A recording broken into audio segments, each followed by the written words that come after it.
This is the Clutch Picks Betting Podcast presented by ClutchPoints, powered by DraftKings. Like, follow, and subscribe, rate us, review us, all that other fun stuff, wherever you happen to get your podcasts. That is, of course, Apple, Spotify, and YouTube. My name is Sheldon Alexander, and again, for those that might not remember, this is a Clutch Picks Betting Podcast. Just got to say that again for the people that might be new to the show. And also, if you're new to the show, first off, where you been? We've been doing this for what'd you say last week? 6 weeks? 6 years? Wow. Six weeks. 6 years. 6 weeks would be a tight turnaround, right? A little bit different there. Well, I'm joined by Mr. Matt Russell, sports betting professional and creator of The Window, available on Substack and wherever you get your podcasts. Mr. Matt Russell, how are you doing as we're here at week 1 of the NFL season? Let's go. Yeah, buddy, Mr. Sheldon Alexander, how are you? We're in the flow now, right? We got through all of the preseason futures, all of that kind of stuff. And what I was reminded this past weekend in college football is it's one thing to have a bunch of opinions before the season starts when no one's actually playing any football. And if you think any of that preseason action was worth anything when it comes to checking out the regular season, what we were reminded was we're going to see some stuff in week 1 that's going to change our minds, and we'll deal with this in week 2, but we're going to then have to parse out what's an overreaction, what's something that we can go forward with, et cetera, et cetera. But the key here is, as much as we're going to make some assumptions about what we think some of these teams are going to be up to, who knows, right? So I'll put it to you this way. You told me before last episode, you were telling me that you went to a ludicrous, what was it, Nelly concert this past summer? It was Nelly and Ja Rule. Nelly and Ja Rule, yes, okay. So I went to the rock version of that. Well, maybe not quite. Caught the Who last night. Okay. And I assumed Roger Daltrey. First of all, I wasn't totally sure he was alive. But secondly, I assumed that he would have lost a step or two, given the fact that the man, I think, is 81 years old. I think he's right around Jerry Jones territory. And, we'll get into that whole deal. The man still has the pipes, just absolutely ripping off some of the high notes, the long notes, the scream, the very sort of notable Who scream. So you just never know, man. You just never know. Sometimes you just show up to the Who farewell tour and expect the worst, and sometimes you get the best. Listen, I expected to be the youngest person there. I think I might have been the youngest person there. Kind of a weird vibe, kind of weird scene. We could do 20 minutes on that if we wanted to, but I imagine the people want us to get to the football. So, between Bill Belichick and Jerry Jones kind of bumming everybody out with regards to the elder statesmen of their profession, Roger Daltrey comes right on through, Pete Townsend as well. And some people can still do it at this age, even if Jerry's out here wilding, and time will tell with regards to your boy Billy B. Yeah, tough go for Mr. Belichick there for sure. Hopefully we have a bit of a better go here on week 1 of said podcast, though. One could only hope. For folks here that might be new to what we do, I'm going to give you a pick on each and every game of the NFL schedule. And then Matt comes in with the information, education on where the line was, where it is, and where it could be heading into kickoff. The hope is I come out on the other end with a much more informed pick. I try to play the role of the viewer. Sometimes Matt convinced me to change my pick, and other times I foolishly don't listen, but that's the bit, that's the show, and all that other fun stuff. The goal, obviously, is to win more than I lose. And the reminder to the people watching at home, we're recording this on Wednesday, so I'm making the picks. Here are the lines. We give out our social medias so that you can follow on Twitter and stuff if there's, late movement on my angle. But of course, for Matt, you got to know here that what's happening here is he's giving me the blessing of an early discussion of where he's starting from. And I am just the one that's dumb enough to make a pick on Wednesday before games happen on Sunday and, of course, on Monday. So keep that in mind when you're listening to the conversation. And, of course, remember to stay tuned to the social medias because, Matt has more content that comes out throughout the week And that's how you will know where his final picks will lie. But you're here to watch me make a fool of myself. And you know what? For that, I appreciate y'all. I thought you had something there. No, Give no. yourself more credit, Shell. Give yourself more credit, buddy. Yeah, Listen, the people know I'm no. self-deprecating. I'm making fun of myself. The people know And we keep track of it all, and I try to be like, I'm making picks. There's reasons why I'm making picks. I watch a lot of football, read a lot, listen a lot, all that other fun stuff. I'm self-deprecating to add a little comedic value here to what we do. But listen, this is a lot of fun. I have a lot of fun doing this, or else we wouldn't be doing this year in, year out. that's And, true. I like to think that we put on a good show, right? An informative show, a show that helps people understand a little bit more of what they're doing here week to week before you're just making a pick. It's the one thing that we do fundamentally because we just really enjoy it. Right. And hopefully that comes through for everybody. So let's get to it, man. Let's talk. We got 16 games this week 1. Like, we gotta go. Stop talking about rock concerts and stuff, Matt. Like, what are you doing? Like, we can get started. Keep it moving here. Yes, we can get started for sure. Week 1 starts on Thursday Night Football. We got the Cowboys at the Eagles. Eagles 8.5-point favorites, and the baseline rules, which is something that I'm going to talk about a lot here because I got to remind myself of these things early on in the pod, especially early on in the season. But I'm going to say, I feel like I should take the Cowboys here because of baseline rules, such a high spread here, but just from a talent perspective, the Eagles are just so much better. From a coaching perspective, the Eagles are just so much better. And Matt, I'm going to bring you back here for a sec because as you so wonderfully articulated last week before Jerry Jones traded away his best player, from an organizational standpoint, the Eagles are just so much better. And I'm going to be honest, the fact that this was 7.5 yesterday, moving up to 8.5, kind of has me feeling like, am I missing something here? Because I feel like this should be higher. You could have talked me into this being like closer to double digits here, and I still would have been like, I think I'm rolling with the Eagles. The only thing that makes me nervous, it's ring night. Who knows how that affects the squad, right? But either way, I just don't feel like I'm in a position to be betting on Dallas in Philly. That crowd will be rocking on opening night. That's just where I'm at. Yeah. Yeah, no, listen, I mean, I think that's a fair feeling. It's funny, Sheldon, big NBA guy, right? Referencing ring night. They're not dragging 50 guys out there to give them rings before the game here. They're not, Nick Sirianni's not even allowing them out there to watch the banner come down, right? Serious the Eagles business. Are all business.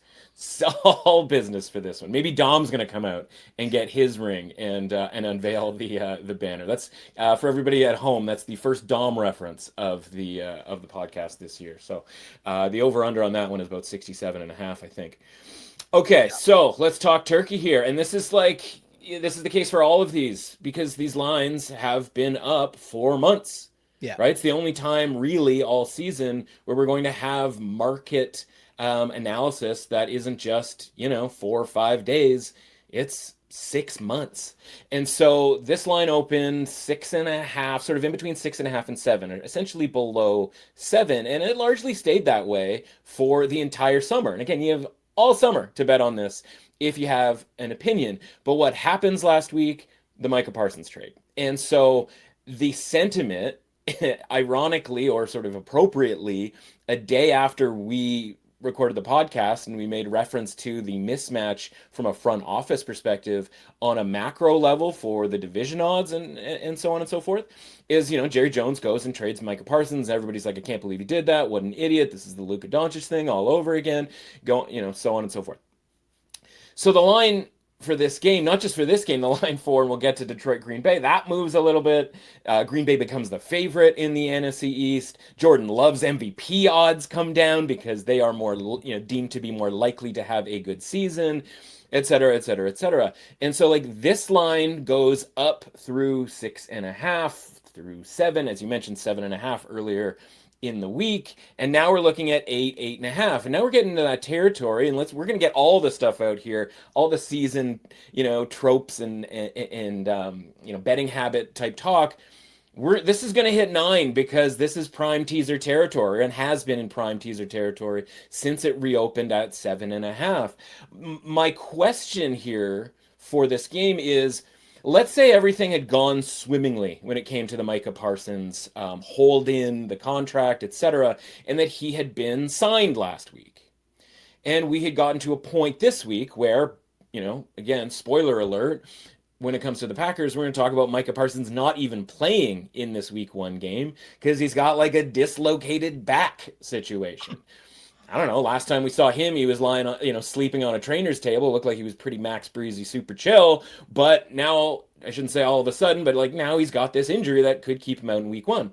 So my point is, if Micah Parsons was out and sort of announced out on Wednesday, for example, would this line have just gone from 6.5, 6.75 technically, to 8.5? Like would it have made that move off of that one piece of news through the key number of 7, right? Because it's not just a 1.5 point, 1.75 point move. It's going through a key number, which is exponentially, well, maybe not exponentially, but significantly, a bigger move than just say like 4 to 5.5 or something along those lines.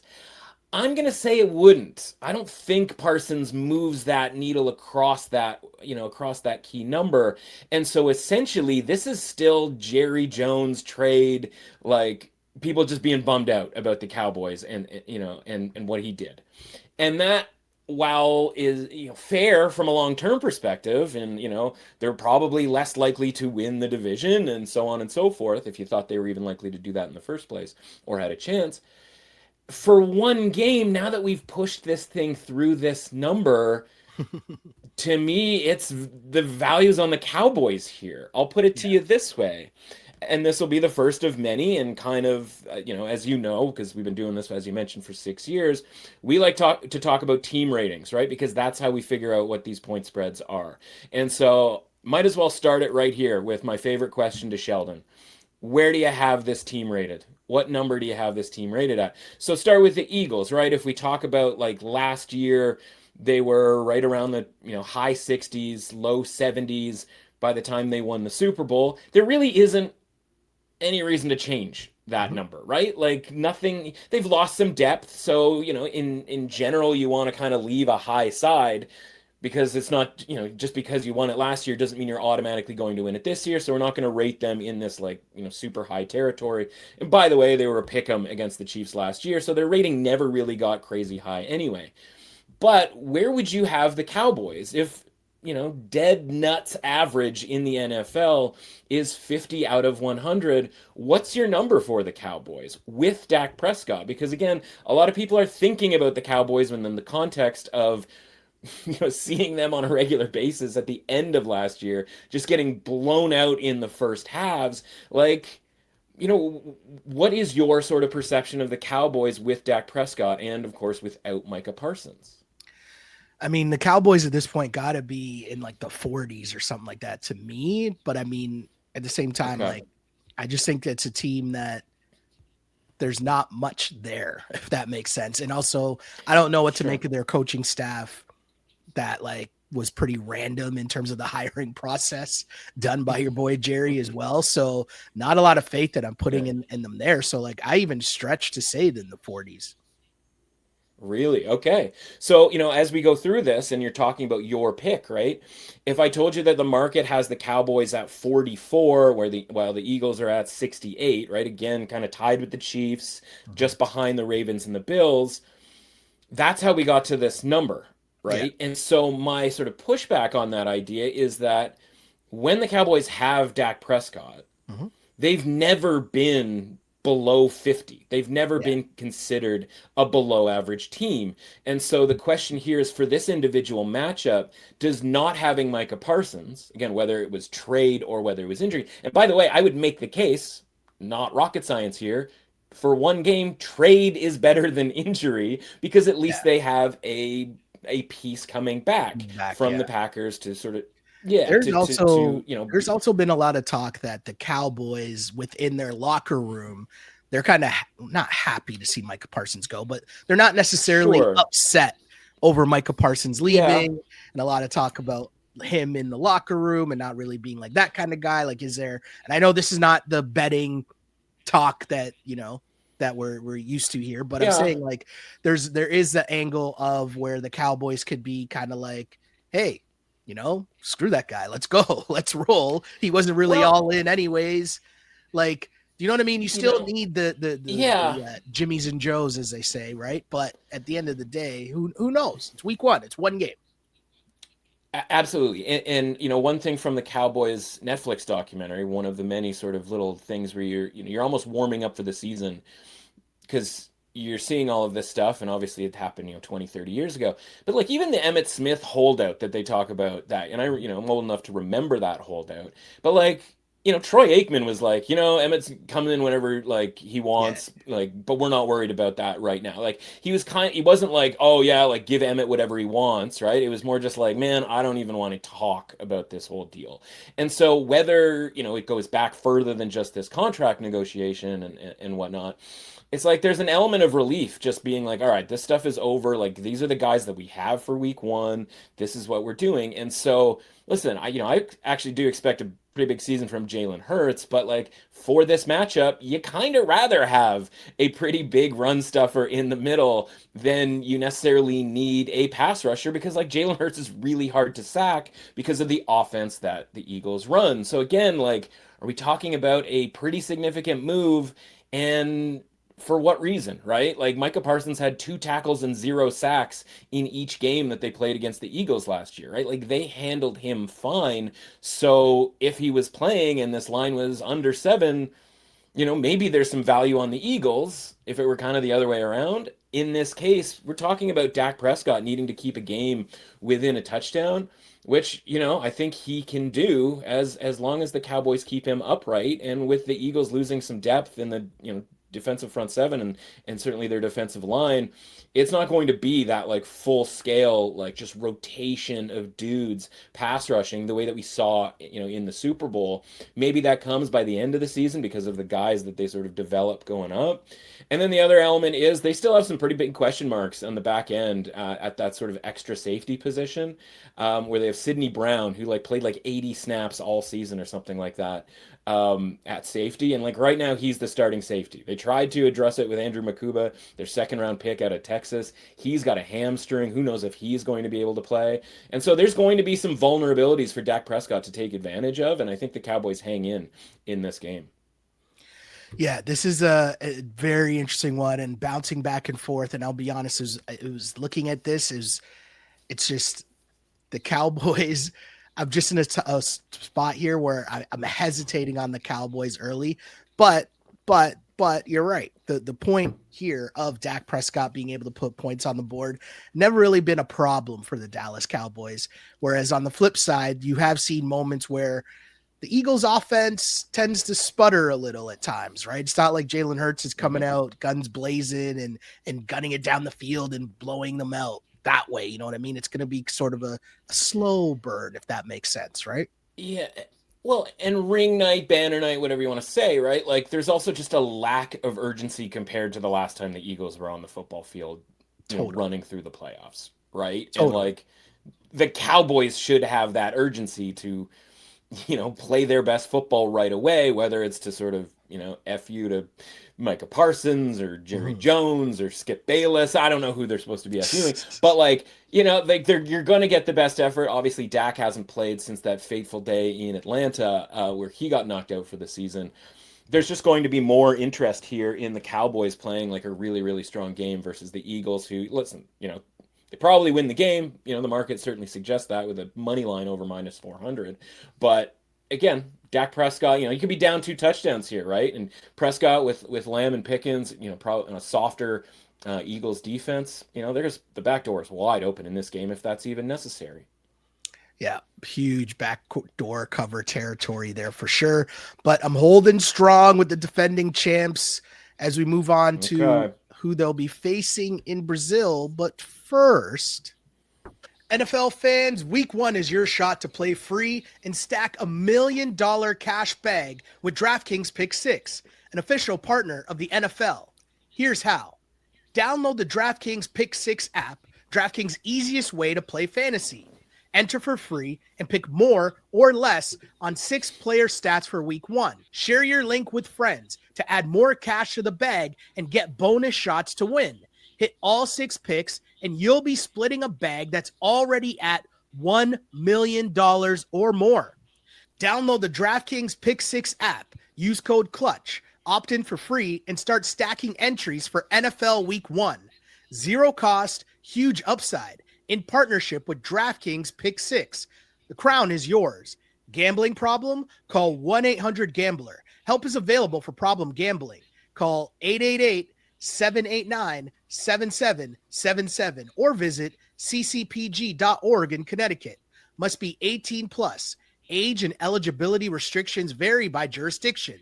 Pick 6, not available everywhere, including New York and Ontario. Void where prohibited. Must claim token for free entry in Bag Builder contest. Only perfect entries earn share of cash prize. Tokens are single use and expire September 8th at 8:15 p.m. Eastern. Terms at pick6.draftkings.com/promos. And we are back and heading to Brazil.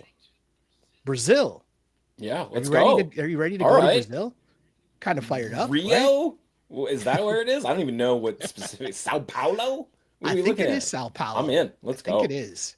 Let me double check that. It is Sao Paulo. Yes. Good call. Good call by you. I don't think that's built into the line. You know, I don't think that. Rio got to go a point towards the Chiefs. It's like, what? Huh? What? Huh? Yeah. Well, listen, this game is on Friday.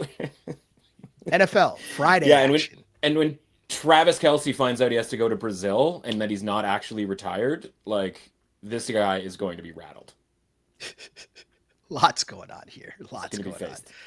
So we got the Chiefs at the Chargers, as mentioned, in Brazil. The Chiefs are 3.5-point favorites.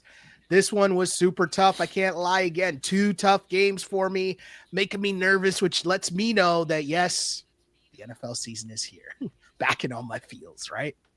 You know I love taking the Chiefs at less than a touchdown, but this feels a little different.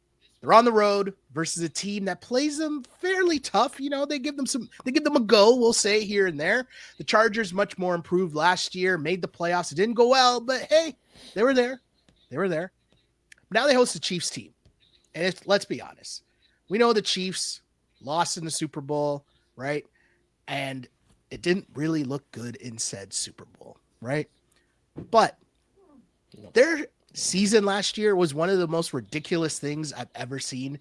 If you go back and think about 10 one-score victories, 3 walk-off field goals from 3 different kickers, one of them being a doink, right? That's before you mentioned dude's toe on the line, right? Against the Ravens on opening night, where that should have been or could have been a loss. Can't say should have been, but you know, you have OT wins, like all these crazy things happening last year. You know, they almost lost to the Raiders. They almost lost to the Panthers. They almost, like, there's so many games last year that the Chiefs almost lost.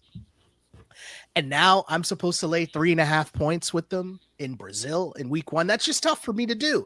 And you know, I love the Chiefs, Matt. You know I'm here to ride for the Chiefs, but I just can't do it in week 1.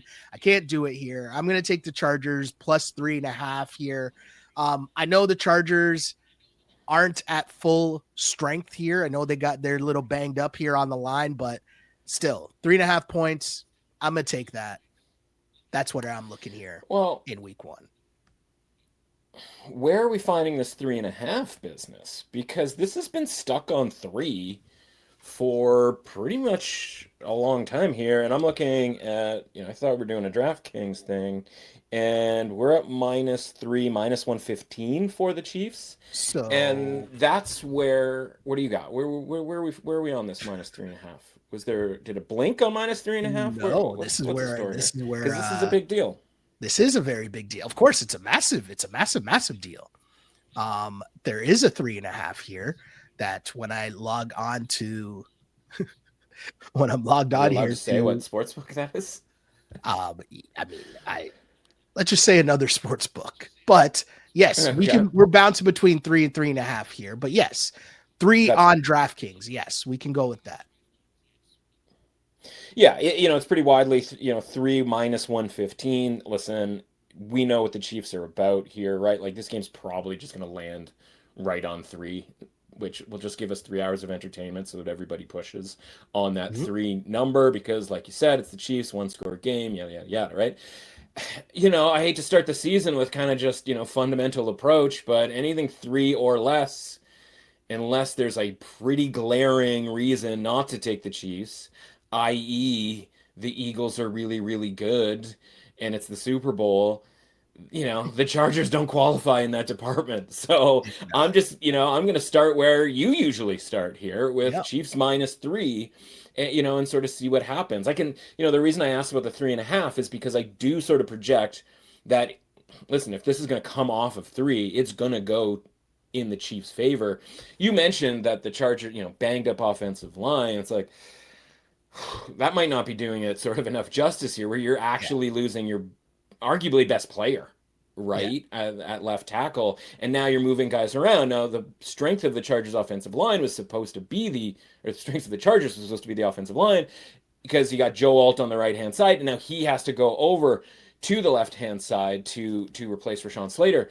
And the dominoes start to fall in in behind, where you're like, okay, that's not necessarily a strength now. It's just kind of neutral. You and I talked about this last week in the preview. Fundamentally, when you go through the Chargers roster, like they're just kind of running out of top flight guys. And I'm going to need more top flight blue chip, however you want to sort of frame it. I'm going to need more than what the Chargers have to be able to trust them. And you also sort of referenced them hosting, which, yes, this is a home game. And maybe the Chargers are just volunteering for neutral site home games because their own facility is barely a home site. It's barely even a neutral site, right? Like if this was Chiefs Chargers in LA, it would be packed with Chiefs fans. At least in Brazil, it's going to be that neutral territory, very sort of, whitewashed, kind of like you've got Packers jerseys in the crowd, Bears jerseys in the crowd, just people who are football fans in South America. If you're a Chiefs fan, why are you going all the way to Brazil for week 1? And if you're a Chargers fan, I didn't know you existed. So, fundamentally here, this has been stuck on, unlike the previous game that we talked about, stuck on 3 all off season long here. And that's the right number. We talked about the Eagles being around kind of the high 60s in the estimated market ratings. The Chiefs are right there with them in that same spot, right? It's essentially, they're still tied in the market ratings the way that they were back during the Super Bowl. And so you can say, well, the Eagles hammered the Chiefs in the Super Bowl, the Eagles should be rated higher. Listen, I would listen to that conversation. Maybe the Chiefs should be rated lower based on the fact that, they escaped so many games that they did. But again, when the point spread is just asking you essentially to escape a game, sure, there's a possibility the Chiefs win by 1 or 2 points. That would be very Patrick Mahomes of them. I'm just going to trust the Chiefs here in week 1 to have that sort of the whole deal kind of organized in a way. Obviously, I'm kind of expecting a down season from Travis Kelce, but the rest of the team, I think, is, listen, the last time we saw them, they were getting absolutely trucked in the Super Bowl. This is a team that is probably looking to put the best foot forward here in Brazil. And because Kelsey isn't necessarily the like be all end all of the Chiefs offense, and they are going to be more multiple than maybe they ever have, right? More 2 tight end stuff with Noah Gray, which they were doing a lot last year. I'm not too worried about the offense from that perspective. And again, like this is the Chargers. They always handle the Chargers, not with ease, but they do always win the game. So, if speaking of the assumptions that we talked about off the top of the show, if the Chargers come out after we assume that they just kind of have to lose to the Chiefs, which I mean, obviously isn't necessarily true, I'll just tip my cap to Jim Harbaugh and company, right? Because that means they pulled off, quite the feat, beating the Chiefs in week 1 and in Brazil of all places. Maybe that's where the Chargers belong these days, just in Brazil. Who knows? Well, we have our first switch of the season. Wasn't going to take much. It wasn't going to take much to get you on your Chiefs what? at -3. Let's be honest about it, folks. What do you mean? What do you mean? I mean, it's not like me to bet on the Chiefs. That would never happen, right? Yeah. But watching what the show, he's like Matt's giving me permission. This is People great. watching this, they're like, "Did you do that on purpose? Did I Yeah. purposely come out here and say Chargers just to flip it Yeah. early? No, Yeah. no, no, no, no, no, He might have no. been. No, He might have seriously, been. this is a messed up. This is I'm. You know what? I'm just gonna accept it. Just gonna go ahead and say, hey, you know what, KC, let's see it. Let's see it this year. Get off to a good start, win a solid game. And if you happen to win by just a field goal, you know what? We'll come back next week and just laugh at the good old fashioned push. How about that? I'll be excited to Sound see like a a plan? push. It'll be great. Yeah. 3 hours of Brazil football just for a push. Sign me up. The wrong kind of Brazil football, right? That'd be the version of That's right. penalty kicks, going to penalties. I don't know Something what the like that. version I of don't that know. would be. Yeah, Finally, draw we're no on the bet Sunday type though. stuff. Who knows? We're Yes, finally let's on move to on to Sunday's Sunday. action. How about that? Lions at Packers. Packers at home and favored by 2.5 points. This, to me, is a statement game for said Packers. I know it's the Whoa. first game of the season, right? No, listen. Yeah.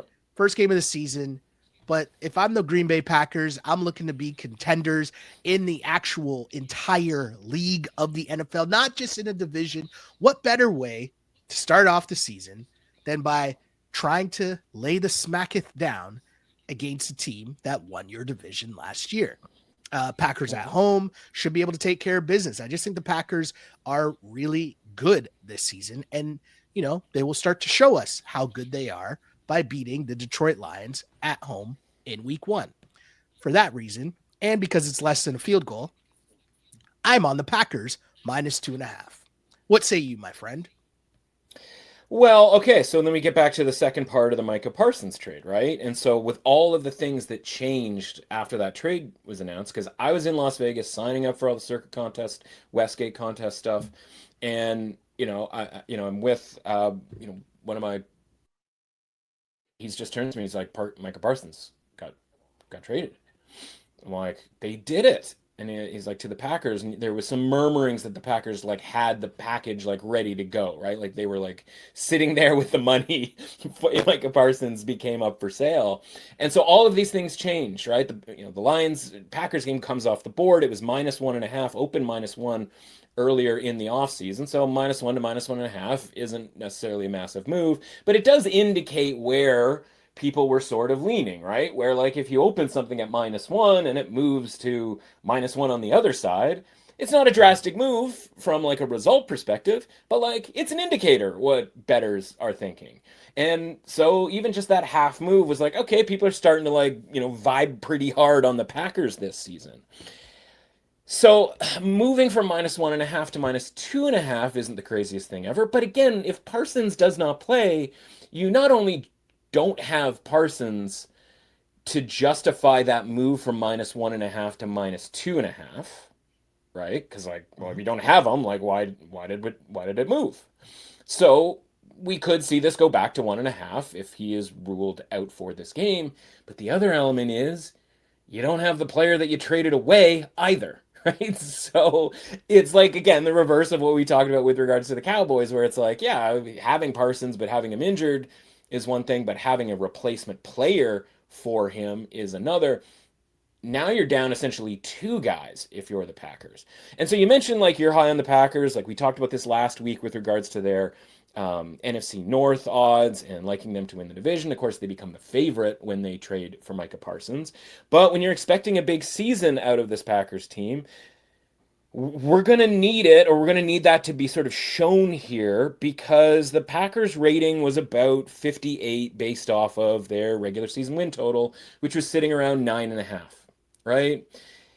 For them to be favorites of 2.5 points against the Lions, this Packers team now has to get, be pushed through into that like low mid 60s, let's say 63 type of a range, right? Okay. Right now, there are 5 teams that are rated higher than that. And one of those is the 49ers. And that's kind of a dicey rating because their win total is so high because, as we talked about last week, their schedule is so soft, right? So there's some, a little bit of question marks around that 49ers rating. But listen, they're, spoiler alert, they're favored on the road this, in week 1. So, that rating is what that rating is. But moreover, the point is too is that at 2.5 with home field advantage, kind of being around 1.5 to 2 in the NFL, and 2 is like you have to have some sort of like atmospheric advantage, right? You got to be at Mile High, you got to be in Miami or Florida in general in September, right? Like there has to be some obvious thing that makes your home field beyond just like, well, they're really good at home, because by the way, everybody is pretty good at home. This line tells you that the Packers are better than the Lions.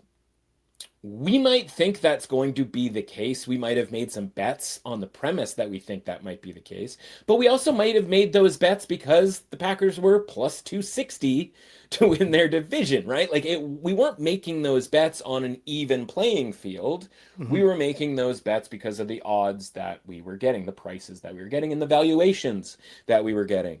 So the Packers have to be the better team than the Detroit Lions for this to make sense to you. And that's kind of an assumption. And that's the thing that I'm a little bit afraid of here, right? Yeah, And so it's interesting because it's like, do we think this line is going to get to 3? At which point, like, I'm all about grabbing the Lions at that point. for sure. Or does Parsons get ruled out and maybe it drops back down to 1.5? Maybe people are super bummed out by the fact that, again, both players are gone or not available, and it goes down to 1, or pick them, right? I think there's some movement left in this line because we saw movement when Parsons was added to the fold. Maybe Parsons plays and it goes to 3 and we get a chance to take the Lions here because, again, even if he plays, even if he was at full health and there was no question that he was going to play, there's still a possibility that it's just 20, 25 snaps because of the lack of sort of readiness that he might have for this season. So to me, this went from being really interested in the Packers because of the prices, because they were -1, they're home, as you mentioned, right? Like must-win sort of concept here as far as like, you know, coming fourth in the NFC North. But the reality is the numbers here just don't really add up to me because the Lions are still sitting here with a 10.5 win projection in the win totals. And if the Packers are 9.5 in the win totals and they have largely a pretty similar schedule, the win total market is trying to tell us that the Lions are the better team. Yeah. The point spread market in this game is trying to tell us that the Packers are the better team. So what is Well, which one happening? is it? Right? Like, which one is it? And to me, like, that win total market has been, available to bet on for months. And you can crunch all the numbers and make all your opinions and yada, yada, yada. And if we had gotten to a point where these two teams were even equal, their win total would be pretty equal. But nobody ever got there. The only thing that's happened is that this move on the point spread happened because of that trade, right? Just because of essentially, for lack of a better term, vibes.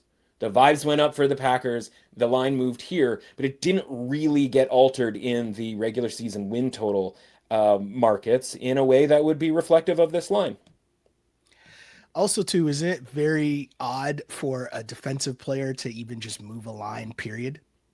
Like, is it I mean, you need to like I'm be adding like to a your favorite vibes in the point. defensive player of the No, year. no, no. Like I'm adding to your vibes point, right? That Yeah. like it's rare No, I as a know. whole to Yeah. like have a defensive player move a line like that anyway. So it further points to your point here of the vibes just being different.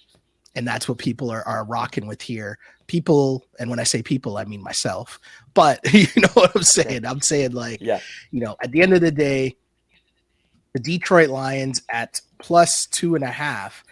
If I'm looking here and I'm going to make the second switch here of said podcast, my thought process here is more so Micah going to the Packers, as you said, Hmm. affects the long term. But in the short Yeah. term, 100%. we might need to see more evidence of just how much effect he can have on this Packers team. And if you're telling me I can get some points here, why Yeah. not get some points? Yeah, and this is a mid-season trade where Micah Parsons had 3 sacks last week, and but the Cowboys were 1-8, and it was like, let's make a move now because he signed a whatever sort of half contract tender type deal. Then that's one thing, right? But like he hasn't done anything, and again, by the way, questionable for this game. And yeah, the Packers defense could be very vulnerable especially against a Lions team that, listen, everybody's kind of down on it. But like, again, I can go back to like the college football examples. These things tend to snowball, right? One guy says that he doesn't like the Lions this year. Another guy says that. Another guy listens to that and he says that. And it just kind of is like, well, does anybody like the Lions? Like, at all? Like they still have the playbook, right? Like they weren't memory zapped, from their playbook. They still have all of that. Jared Goff is still there, throwing to all of the weapons and handing the ball off to, by the way, like one of the best offensive players I expect this season in Jahmyr Gibbs. Like, the Packers gonna have to buck up here, and the fact that they're the ones favored in this game, it is kind of asking a lot. And maybe we're just good. Maybe the Packers are just really good this year and they win comfortably, they win by a field goal, whatever, they cover, and it's just like onward and upward. I'd be fine with that too because of the positions that we have on the Packers from a long-term perspective, as you said. Yeah. Yep. Indeed. We'll keep it going here. We got the Bucks at the Falcons. Bucks is 2.5-point faves on the road in Atlanta. This is a simple one for me in terms of just home dogs, divisional game. I'm trying to keep it simple early on in the season here. I also do like the Falcons this season, at least to start the season. We'll see how that goes. Tampa Bay coming in a little banged up. But overall, my vibes are high right now. Michael Penix Jr., as you heard earlier in said picks. But we do need to see what he can do at the same time. And why not start here, week 1, against a division matchup here? So, yeah, Atlanta plus 2.5. Give me the home dogs here. Take those points. Yeah, I don't have a problem with that. It's interesting, right? Like, obviously, the question mark for the Buccaneers, Tristan Wirf's going to be out for pretty much all of September, it seems like. That's going to be problematic for Baker Mayfield and an otherwise like pretty underwhelming offensive line. But can the Falcons take advantage of that, right? Like, Falcons one of the worst pass rush teams over the last couple of years. And so it's like, well, you have the whole offseason to address such things. They go and they draft with James Pierce, I believe it was, from Tennessee. Make a couple other moves, and maybe that's just fixed, right? We'll see. Yeah. That's a reason to like the Falcons, right up until the point where you realize that right tackle Caleb McGarry for the Falcons is out. And you go, well, right tackle, that's not as bad as left tackle, right up to the point where you remind yourself that Michael Penix is left-handed, and therefore right tackle is still the blind side of the left-handed quarterback. So, you know what I mean? They kind of equal each other out here, and it's just going to be who's going to be able to manage without that blind side protection and that confidence. Unfortunately, for the concept of the Falcons here, I would look and go, I mean, Baker Mayfield is more of a ravenous lunatic that will hang in the pocket, a little bit better than Penix. Mayfield has, better mobility than Penix does. The run games are going to be interesting. These are two running backs in Bijan Robinson that, like, if this was, and Bucky Irving, that if this was like 1994, all anybody would be talking about is this matchup of two running backs coming into this crazy. game, Yeah. right? Like, this is like Emmett Smith and Thurman Thomas or something like that, right? It's like, because I think they are going to be sort of two of the top five, in rushing and scrimmage yardage this season. So just going to kind of come down to like who's able to move the ball on the ground, I think, because of the pass protection potential issues for either team. So, when you have all of these question marks and you're kind of adding them all up together, you just kind of go like, yeah, this could go either way, which is an argument for Atlanta plus 2.5 at home, right? Where if you just sort of rated both these two teams equally, which, we're not going to do because the Buccaneers are the defending division champions, even though they had to like storm back against the Falcons, who I believe the Falcons beat them in both games last year. Maybe an edge to the Falcons in that department. This line in theory would be like Atlanta -1, -1.5 if we considered these two teams equals. And again, when you get injuries on both sides, there is that tendency to everybody just kind of goes toward the mean, right? Like, they don't all sort of, if they're say both teams are 3 points worse, like, that's not really how it kind of ends up working, right? They just kind of all kind of get back to the middle where they're both kind of just average teams. I think you should expect some average football from both teams this early in the season, which is why these divisional matchups in the first week, aren't my favorite thing because it's like, if we're not really going to do a preseason, let's do at least some just all non-conference all the time type stuff It's in the fair. NFL. But listen, like college football where you had some mega matchups last weekend, the NFL doesn't care. They're like TV, I know Atlanta, Tampa Bay is not necessarily drawing like the world's hugest audience, but having, another kind of big game here, gets people even more fired up. I don't know that we needed to be more fired up because, it's week 1 of the NFL. But yeah, I don't mind here the points here with Atlanta. We'll see how things, we'll see how things play out with regards to the offensive line play for either side. Yeah, very interesting one there for sure. And you mentioned divisional battles, and we move on to another divisional battle here. And I'm going from, I know I just said in the last one, home dog, 2.5 points, but this one is my Uh, Niners. Niners on the road is 2.5 point favorites in Seattle against the Seahawks. And I was ready to take the Seahawks here because, as mentioned, home dogs, divisional game. But then I remembered Sam Darnold was involved. And if you remember, your boy Sam Darnold was with the Niners before his little breakout start that he had last season. He was feeling himself a lot against the okay. Niners last season because, obviously he probably thinks he's better than Brock Purdy or thinks that he could have been Brock Purdy. And you know what? I would even listen to that conversation. In fact, I'm pretty sure we've had that conversation on this We haven't podcast, done. right? Remember I'm that pretty season? sure I we was like, have. just I want one start for Sam Darnold just to see. I just want one start just to see, and they never got that start. Purdy played It, every it, single game. I think it was. it never happened. But No. this is Sam Darnold without Justin Jefferson and without, I feel like, the coaching supporting cast of the Minnesota Vikings. And I do think this might still be the Sam Darnold that will try to do a little too much, but without the Justin Jefferson and the supporting cast Yeah. around him. And I don't really want that Sam Darnold. I don't. I don't. On the flip side, do I think the Nobody Niners does. should be favored by 2.5 points on the road? No. But I would like to see Mr. Shanahan just let CMC cook because you have no other options. Your receivers are banged up. You don't have receivers. So Hmm. this might have to just be the old school Niners, just run the ball, play defense, turn over Sam Darnold here and there. And I think they can do that. So give me the Niners here. Tough spot, though, on the road by 2.5 points. I wouldn't urge people to be laying the smackdown here and laying a lot of money, but I like the Hmm. Niners. Yeah, it's tough, right? Like, I think the number, and again, we talked about the rating concept for the 49ers being like, well, the schedule is actually like super easy. So the win total is going to be high, which is one indicator of how the market feels about your team, right? Pretty significant Mm-hmm. one. And then they go and they take money to go from -1.5 to -2.5 during the summer. And so you go, okay, well, like that lines up with the rating for the 49ers. So now we have kind of two pieces of information that tell us that the 49ers are expected to be, now with the Packers, kind of that like fifth best team in the league, which is like pretty wild for a team that won what, 6 games last year? So, your guys, the expectation is that there's a pretty big bounce back. That would have to obviously start against the Seattle team who, is it San Francisco? Is it the desire to bet on San Francisco that moved this lineup, or is it looking at the Seattle team going, they thought maybe have the pieces on the offensive line, though that group was banged up like all last season. And then they go and they swap DK Metcalf for a pretty washed Cooper Cup, at least the last we saw of him in LA. And you're like, that's not really an upgrade.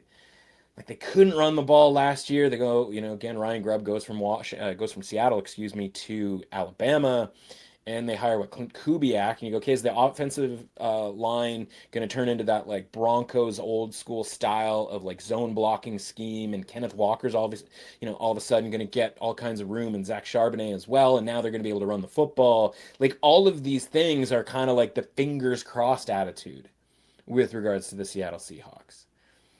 But until we see that, the sort of prevailing thing is, oh man, Sam Darnold behind a pretty shaky offensive line that, like Geno Smith, you get to a point in your NFL career where you go, like, the only way I'm hanging in this league is if I just stand back in this pocket and, like, fire rockets and just take some hits, right? Yeah. And, like, Geno got to that point where it was like, I have no choice but to just be that dude. I don't know that Sam Darnold has it in him to sit back there and like with minimal time and be able to make those types of decisions. I think Sam Darnold has the arm strength and the ability to sit back there when there is no pressure, right? But I just don't Mhm. see that necessarily happening, especially against a 49ers team that, has addressed, I think, has addressed the pass rush. Obviously, Nick Bosa is always kind of a one-man addressing of the pass rush. You got your boy Robert Saleh there again, Yep. getting the band back together there. Speaking of He's gonna, vibes, be yeah, I was gonna say he's gonna be on the sideline throwing headsets around, just jacked up every time there's a sack, of which there might be plenty in this game. But again, like starting week, the season off by just taking like a road fave in a divisional matchup, like doesn't really seem like that much of a fun thing for me either. no. So I'm gonna be interested to see how both these teams play because, the 49ers could end up going like 13-4, 12-5 this season, but we're gonna have to really watch them, and I know you will, to have some sort of idea about like, are they really this good? And of course, if they lose a game like this, where they're favored, well, we're going to go immediate red flags on this. So I think this is more of an interesting game to kind of see like, is Seattle going to be like one of the bad teams where like all of a sudden they become sort of survivor fodder, right? The team you're looking at to fade with a survivor team. Because again, there's nothing to say that the Seahawks have to be good or even have to be mediocre, right? This is, Mhm. and we talk all the time about coaching eras, if you will, right? Under Pete Carroll, it was like, yeah, the expectations are always going to at least be pretty good. Obviously, Russell Wilson was involved there and a good defense for a really, really long time. But again, you start moving things around, and Mike McDonald comes in. We go, he's from the Ravens. Like, this has to be good, and yada, yada, yada. Like, no, it doesn't have to be good at all, especially if you do not have the players or the front office is making some considerably questionable decisions just to try to keep sort of competitiveness afloat, which is a little bit how like the Sam Darnold contract kind of felt, right? Where it was like, well, we do have, some fair amount of veterans around here that like we kind of keep this thing going, and a couple of young, really good corners or corners that we hope, to still be pretty good. But I don't know, man. Like you could easily tell me that the Seahawks end up being that kind of like team that ends up being in the bottom five, and I wouldn't be all that surprised. But the Seahawks are also, kind of that scrappy team that pretty much always finishes 500. And if that's the case, then they're going to win some games you don't expect them to win. Yeah, no, for sure. Great start there. And the divisional matchups, obviously, it's like if you're the team that's not playing a divisional matchup in this week, you're kind of just like, wait, like, why Right? not us? What's going on What here? did we What's do what's wrong? wrong with us? Yeah, Yeah, right. yeah. But yes, give me the Meanwhile, I'm like, Niners I want to here. watch those games. Right. Give me the Niners here in this one for sure. I'll take the Niners. Not really loving it, but I'm on the Niners at -2.5 here. We'll keep it going with the Bengals. Bengals are 5.5 point Oh favorites boy. on the road in Cleveland, taking on the Browns. I'm here on the Browns at +5.5, and I'm taking the points early on. This is just going to be a home dogs in the division. Add in the Bengals, somehow always start the season slowly, and it doesn't really Yep. make much sense. I know there's like the 1-9 versus spread for Joe Burrow in the first 2 weeks of the season, like all these things that people are going to be on. And I'm going to be honest with you. I'm going to be honest with you. The Yeah. I vibes would. tell I me wouldn't that want you to someone lie to in me. this, well, the vibes, right? Which I'm a Mm-hmm. vibes guy. I'm a Vibe big check. vibes guy. Me and Robert Sala high Huge fiving all the fan. time, right? The That's right. vibes tell me someone in this locker room has to be like, guys, let's just show up in week one and take care of business. But my problem is that week in, week or year in, year out in the NFL, there's just these Yeah. games where it doesn't really make much sense. You're looking at a spread.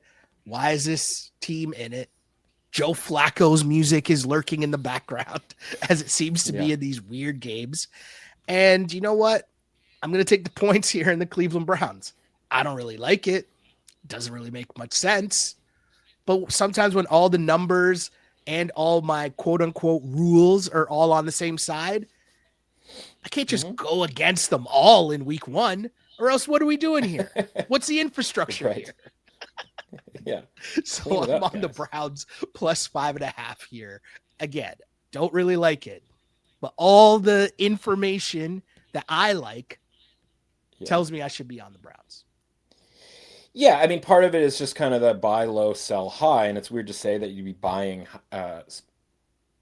selling high on the Bengals because like they literally didn't make the playoffs last year. But like Joe Burrow's like the third or fourth favorite to win the MVP. He's the favorite to lead the league in passing yardage. Jamar Chase, the top of the board on all those receiving categories, and so on and so forth, right? And even last week, you and I talked about the idea of your general interest in maybe betting on the Bengals at those odds to win the division. Nobody likes the Browns, right? It's a mess. The organization, Deshaun Watson. We talked about like the Rock and Roll Hall of Fame being like the best thing that was currently going on in Cleveland. Though Last the Cavs are week, hurt by a that buddy of comment. mine, a buddy of mine messaged me to be like he laughed out loud at that comment. I was like, I didn't even think it was that funny, but I appreciate it nonetheless. But buy low, sell high, right? So like the Browns, speaking, you mentioned the 5.5 point spread. I would mention the 5.5 win total that the Browns have and they're it's plus 125 at DraftKings for them to Okay. go over that win total. So Okay. like expectations are low, right? But the Mhm. reason those expectations are low is because I don't think anybody really expects Joe Flacco to play 17 games here, right? Like it feels a little seat warmish type of deal where, they lose the first game, they lose, going on down the schedule here. What's their next week? It's at Baltimore in week 2, sick.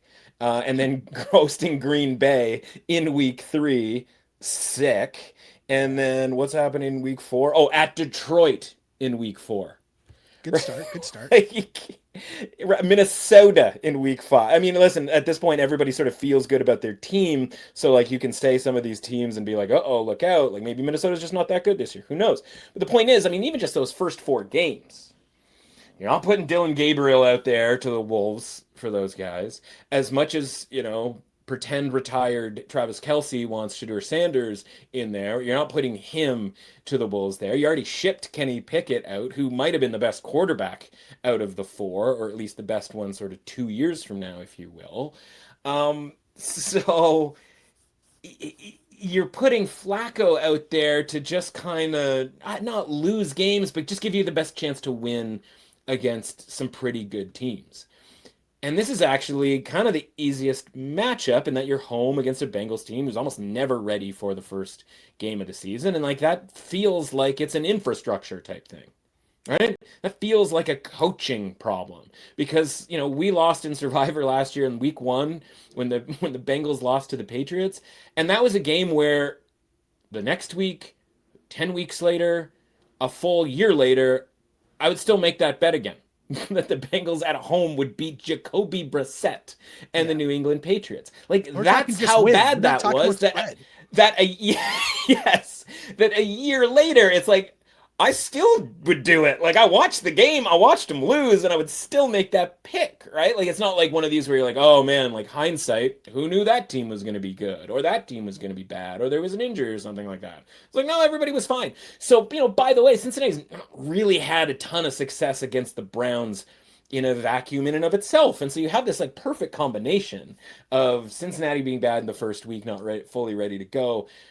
By the way, like a defense that doesn't really show any signs of improving over the offseason.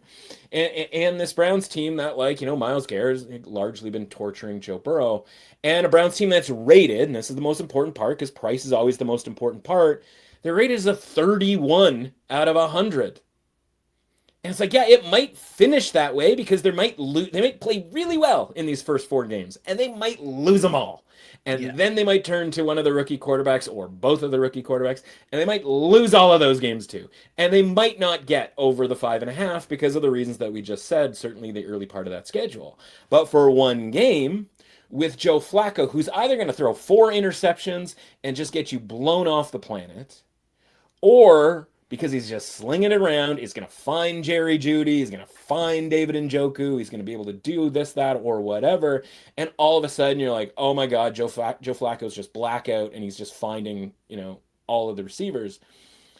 Well, when Joe Flacco's playing a good defense, I would lean to him doing the 4 interception thing. Mhm. That doesn't seem to be the matchup this week. right? So I think this could be back and forth, kind of the crazy type of game. Maybe there's a couple of interceptions, but there's also a ton of long touchdowns. And maybe there's an odd fumble, strip sack type situation that might change this game. And if you ask me which team is more likely to get that turnover, I kind of think it might be the Browns. Let's go. So, yeah, I think I might be with you here with certainly on the point spread. And, we might find that may find this game in some sort of money line activity this week. Ooh, sounds interesting. Activity. That sounds like a tease. Sounds like a bit of a tease, as they say in the biz. Yeah, a tease, but not a teaser, because we would not tease this game. No, that is one thing we would not do. Is tease this game. No. Got to clarify. TV jargon. This could TV jargon versus gambling jargon. Two different things, people. Two different things. Yeah. We keep it moving though. After I, am sitting on the Browns plus 5.5. We move on to LA, and you have the Los Angeles Rams hosting the Houston Texans. Rams favored by 3 points. I will be taking said 3 points with the Houston Texans. As discussed, if you tuned into our season preview, Matthew Stafford is banged up and has been banged up to start said season. And you might not want to play, you might want to ease into the season against maybe a bad defense, maybe a horrible defense. And I'm not saying that the Texans are like world beaters and have the best defense in the world, but DeMeco Ryans will cook up a pass rush here. And if Matthew Stafford is already not feeling good and their O-line banged up to start the season, not a good look here. I'm going to take the 3 points with the Houston Texans. Yeah, for me, this was, all right, reading the tea leaves, like, what do we really think was going to happen with the Stafford situation? Right? It was like, line was sitting 2.5 long, throughout kind of the summer. But you keep getting reports, Stafford's week to week, et cetera, et cetera. But it's the Rams, right? Like, they never play anybody in the preseason anyway. And it was just, it's like, he's going to play. So it's like, just on speculation, if the line's 2.5 and we think he's going to play, and you put all the sort of other numbers that we put together, Rams 9.5 win total, minus 145. And that kind of gives them a very near to 60 rating, right? Just kind of snuck in under the Packers and Lions, under the 49ers, of course, as well. And you add it all up and you're like, okay, like this probably should be 3 if Matt Stafford's going to play. So if we think Matthew Stafford's going to play, let's just grab the minus 2.5. And that's what I did. And so like, that's where I'm at with regards to this game. Now that it's plus 3, like you make a ton of salient points right there about the Houston defense and all of that kind of thing.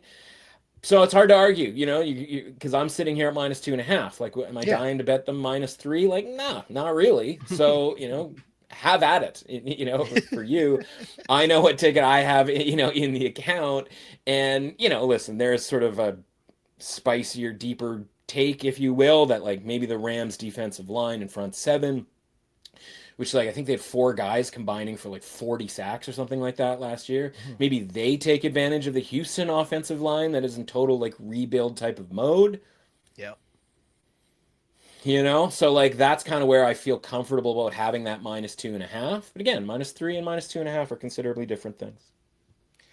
Very different things. And also it's week 1, the beauty of week 1 is we get to see this play out and then completely overreact next week. That's right. That's next week, man. You and I just deciphering what the overreactions and the underreactions are. Like that's what we do, right? The reason I mention, listen, I mention them every week if anybody's ever listened to the show and watched the show before. But like I try and mention every one of these team ratings because like I think it's a really good start to have everybody understand like where these teams are rated before the season starts. Because then when we get to week 2. And we have a change to those ratings, creating different point spreads. Now we have something to sort of build off of, right? Where we go, okay, this is overrating, this is underrating. And if there's no change to a team's rating after they win by like 25 points, we're going to ask the question, why is there no change, right? So, kind of pay attention out there if you're kind of listening to me, mention these numbers because they are going to be important going forward. Because that's what the market thinks of these teams, and the market's going to change its mind, and we have to decide whether that's legit or not. Well, we got to figure out this next game as well, because it's a lot to figure out from 2 teams. It's like revenge games Oh boy. going on both sides here.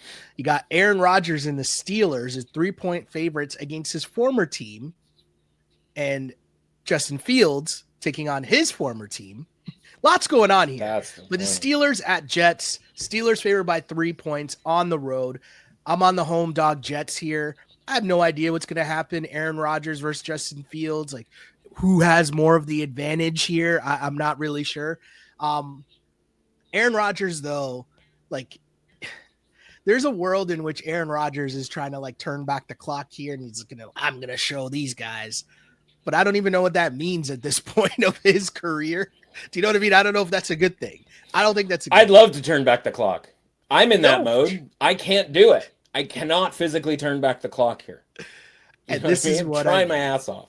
Right? Either way, I can't lay 3 Yeah. points on the road with the Steelers in this, even with that Steelers offense, even against the Jets. I have trouble doing that. That's just where I'm at here.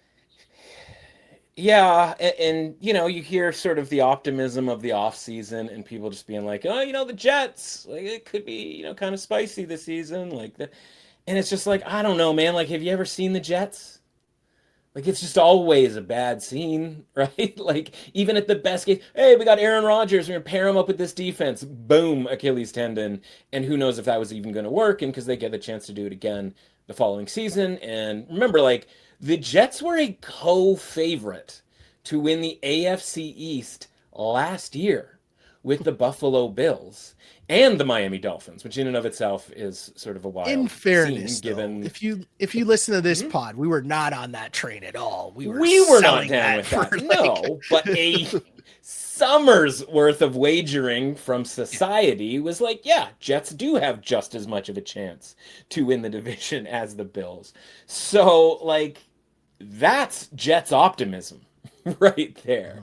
And so, like, if you can get there with Jets optimism, like, you can get anywhere with Jets optimism. And so, you know, listen, Rodgers signs with the Steelers, and I go, can't wait to bet against it.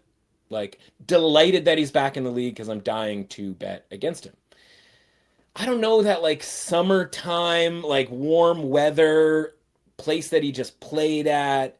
You know, if nothing else, maybe Aaron Rodgers is sort of like old man Baker Mayfield, right? Like, if he's got spite in his heart, you might want to bet on him. And when he doesn't, and it's just kind of another game, you know, you're probably looking to fade him, especially if it's cold later on in the season, right?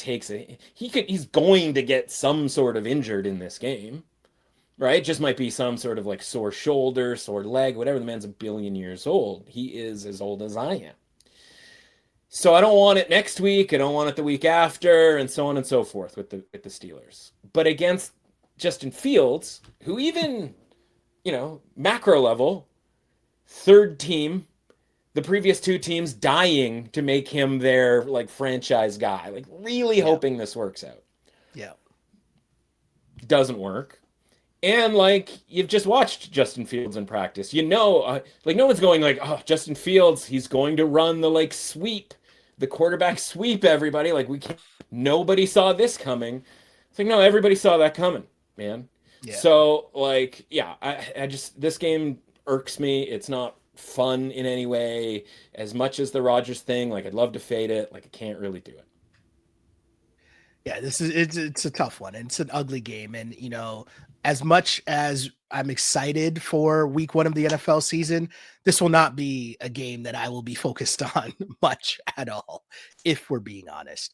But yeah, give me the Jets plus the points.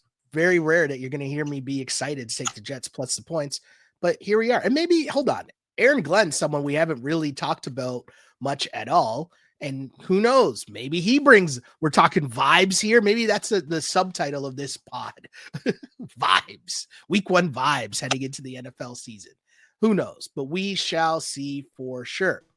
We'll keep it going though to our next game, which is the Giants at the Commanders. And as I look at this game here, is it just me or is everyone down on Washington this season? I feel like the hype should be louder depending on, the way that you viewed their run that they had last year. But I feel like maybe it's because everyone's listening to all the same things, and as you said earlier, one person says, oh, Washington's taking a step back. And then everyone says, yeah, Washington's taking a step back. I don't know what it is, but I feel like in years prior, the hype machine behind the Washington Commanders would be so much higher than it seems to be heading into this season. I don't know. But whether it take a step back or not, I'm not really sure. I do feel like you can't possibly be as good as they were last year on fourth down, but we shall see. On the flip side, I think the Giants can't be as bad as they were last season.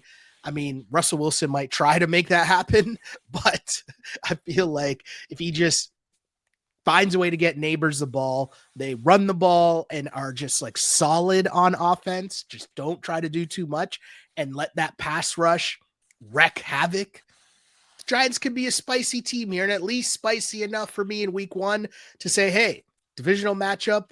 I know you're on the road, but I'll still take the 6.5 points here because that's a lot of points. I'm on the New York Football Giants. A lot of people aren't necessarily loving the Commanders. I haven't seen much in the way of the defense that's going to be improved. These two teams played pretty close games last season, which, listen, is the Commanders, right? They were playing close games against pretty much everybody, pulling off all kinds of wins. That defensive front for the Giants is going to keep them in a lot of games, and this is kind of like we just talked about Aaron Rodgers. This isn't the same thing necessarily, but like it's kind of like, hey, if we could get any kind of quarterback play for the Giants to get matched up with that defense and at least that defensive front. I don't know if anybody's really writing home about the secondary for the Giants. This is that kind of classic thing where it seems like the Commanders at -6, -6.5. Oh, you just need them to win by a touchdown against what's going to be like a quote unquote bad Giants team. This is one of those deals where it's like that win total for the Giants, right? 5.5. Just talked about the Browns. These two teams aren't the same, right? Like the Giants and the Browns aren't the same, and I have higher expectations from a sort of macro perspective of the Giants than I do of the Browns, even though, again, it's kind of veteran quarterback kind of holding a seat warm for a rookie and a very tough schedule for the Giants. Again, that's why that number is 5.5. I think the Giants are pretty capable, and I think you're probably on the right track. I'm not going to talk you out of that, certainly not this early in the week. Right. I mean, it's one of those things where, we're talking vibes. It's one of those teams where, of course, the vibes got to be high now for the Giants because they might not be higher in a month, in 2 months. Deciphering New York vibes between the Jets and the Giants, right? Like which ones are legit but good and which ones are like, what are you talking about? You trying to tell me Justin Fields? And it's like, listen, you might do the thing where you're like, you trying to tell me Russell Wilson? Well, I get it, right? But, again, even at the backup plan being Jackson Dart and going right to the sort of the future is a better quote unquote backup plan than the Browns have. You just reminded me of something, and I got to give a shout out to Bomani Jones. I don't know if anyone else saw this clip, but he's like, who would have thought that Travis Kelce would have turned into Russell Wilson and Russell Wilson would have turned into Travis Kelce. It's like if 10 years ago I told you one of them would end up with Taylor Swift and one of them would end up with Sierra, you would have switched the other one. Listen, and now here we are. It was actually pretty funny because Sierra's given Russell this whole like makeover too. And it's just like, Anyway, story for another day. It's kind of like having your offensive lineman out, right? When everything is just coming back towards the middle, right? Everybody's just in the same pool of humanity, right? There just isn't that much of a difference between Travis Kelce and Russell Wilson. And, maybe there never was. Interesting. Things that make you take a step back there and like, Oh, there's a song about that, right? Anyways, the Raiders at the Patriots. The Patriots, 2.5-point favorites at home. Raiders getting some hype here because people are expecting, a new coach coming in, changing some things there. But as we discussed, not really sure if the talent is there yet to back it up, or at least, the revamp plan of the Patriots might be a year ahead of where the Raiders are, if that makes sense. The Pats at under a field goal at home to open up the Vrabel era. Vrabel bringing in a bunch of new guys to try to reload the defense. against a Raiders offense that might be a little rough here. And then the Raiders defense, definitely very rough. So either way, Patriots -2.5. I like it. The Raiders, their vibes, their good vibes might start a little later.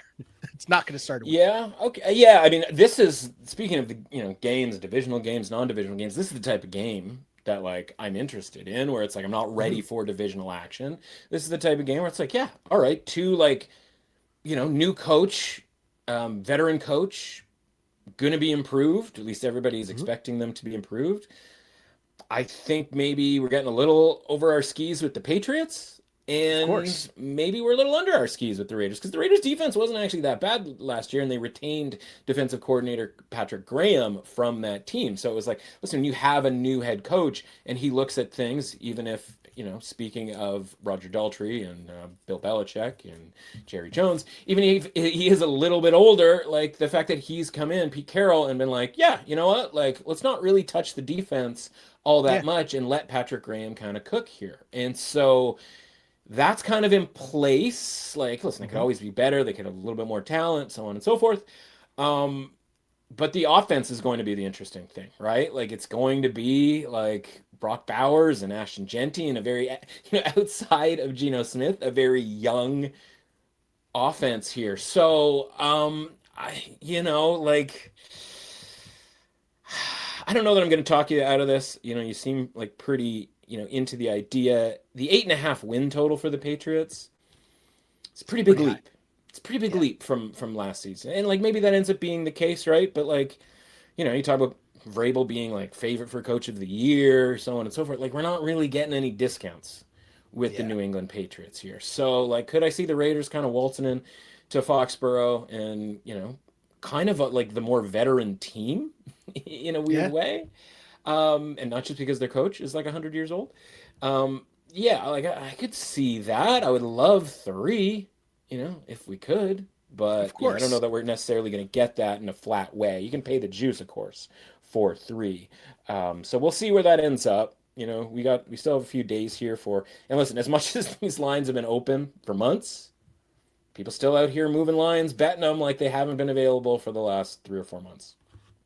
Oh, things are still cooking. Things are still Hmm. cooking for sure. Especially It's as crazy. people are like, oh, wait a second. There's a game on tomorrow? What? Who That's right. knew? That's Who right. knew? Football's back. Did you hear?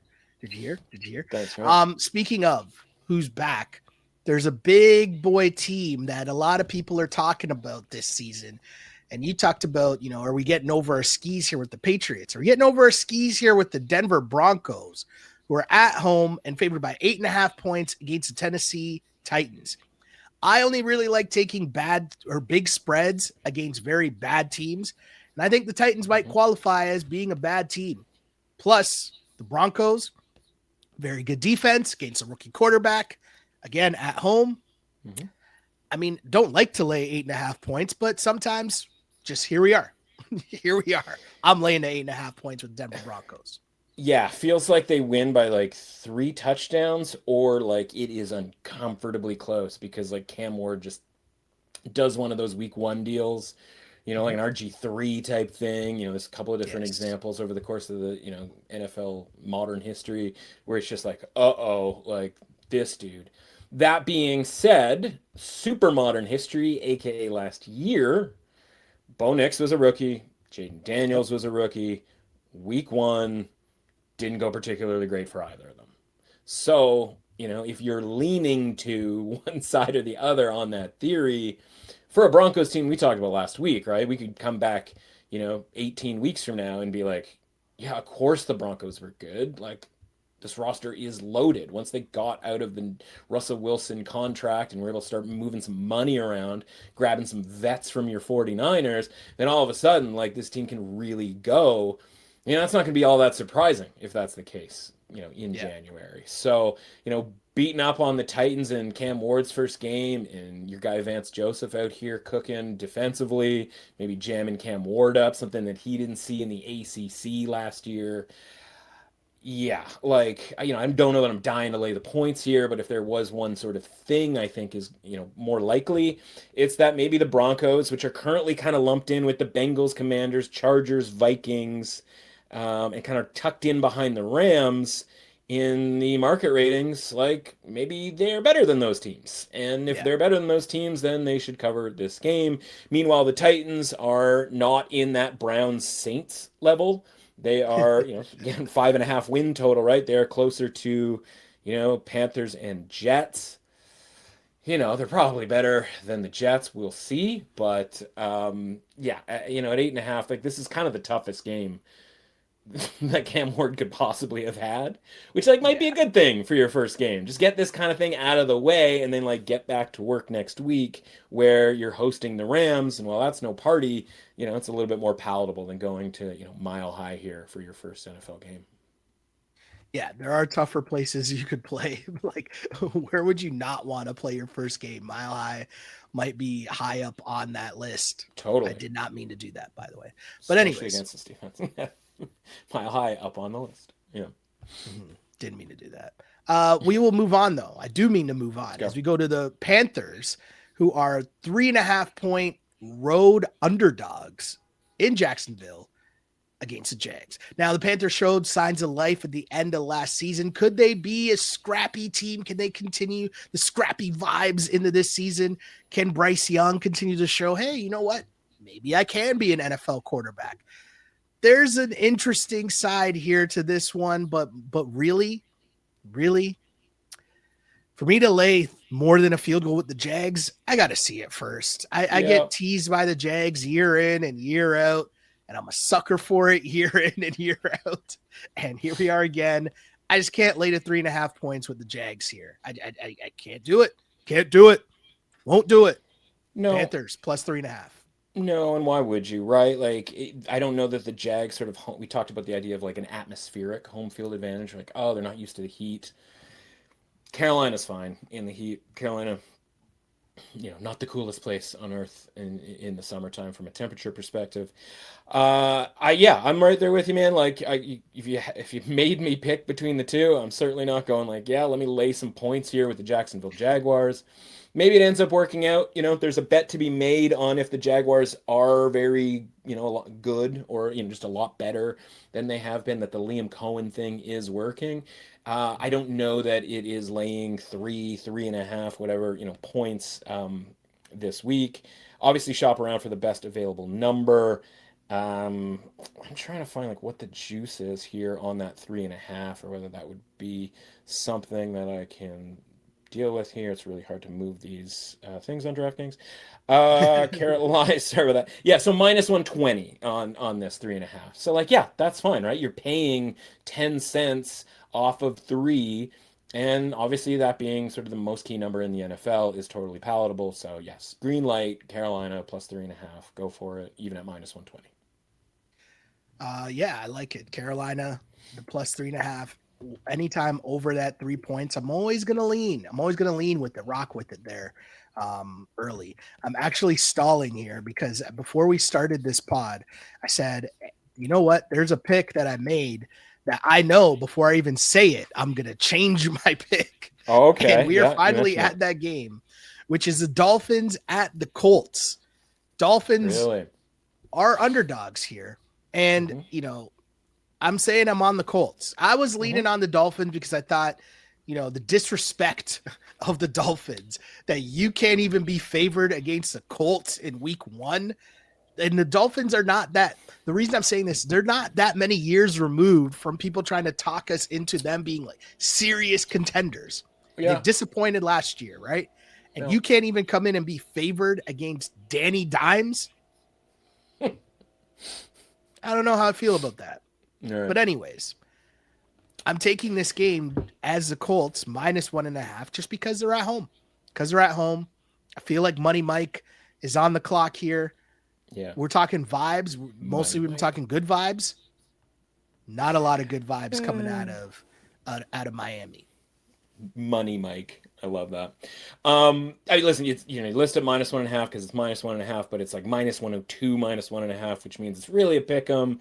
-112 currently for the Colts to win just on the money line. Dolphins -108, right? We're literally 2 cents away from being a dead nuts pick 'em in this game. So, like, is there a favorite? No, not really.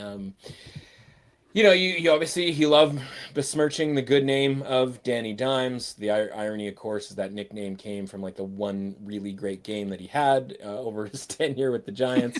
I'm besmirching him just by saying that. This is a guy who made the playoffs, which is more than we can say for some of these teams. The Dolphins were able to make the playoffs a couple of times here in the Mike McDaniel era, Money Mike era.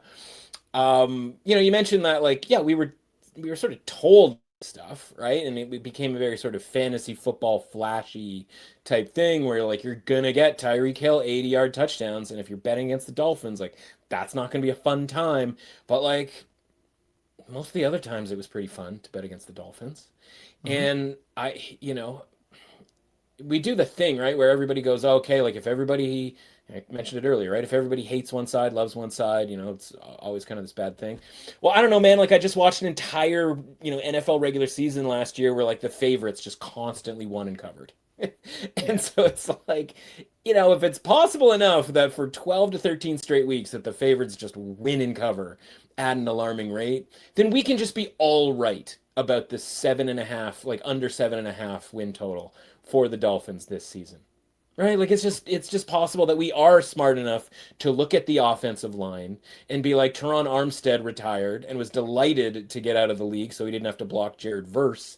And the secondary is just full of dudes who like used to be Jalen Ramsey and now are like guys you've never heard of. And so like Yeah. if we're smart enough to be able to decipher that, then why would we like the Dolphins? Because the reason to like the Dolphins is to be that surface level dude going like Jalen Waddle, Tyreek Hill, Tua Tagovailoa, Devon Achane, et cetera, et cetera. And it's just like, yeah, there's more to football than the guys that you're drafting in fantasy. So like knock yourself out, draft those guys, but like also don't expect the Dolphins to win necessarily a ton of games because when it comes to the stuff that matters in the trenches, the biggest names left on this Dolphins team are left because they've just spent, the last couple seasons injured. Jalen Phillips, Bradley Chubb, right? Things of that nature. And so I look at this and I go like, all right, I'm down on the Dolphins, I'm pro on the Colts. And, I will sort of, you mentioned sort of the idea, listen, it's early Wednesday, like, we don't have fully formed opinions. And that's fair for weeks 2 through 17. And like, I will definitely have that attitude for those, coming weeks. Because again, like, I don't remember half of the games that are being played in week 2 just yet. I've had 4 months to come up with an opinion on these games, and I think the Colts win this game, and I think they do so relatively comfortably because I think you're going to get the sort of Sam Darnold version of Daniel Jones next week. I think people forget that Jonathan Taylor is one of the best running backs in the league. People do not recall that he won the rushing title by like 500 yards like 3 years ago and was right in behind Cooper Kupp for Offensive Player of the Year. Because he's kind of just been in like the witness protection program. Shout out Sean McDonough. Like that, we haven't really noticed Jonathan Taylor's couple of injury issues from here and there, and just being on a really bland Colts team. And you mentioned, by the way, like the odds of and the Dolphins not being favored over the Colts. Colts won more games than the Dolphins last year.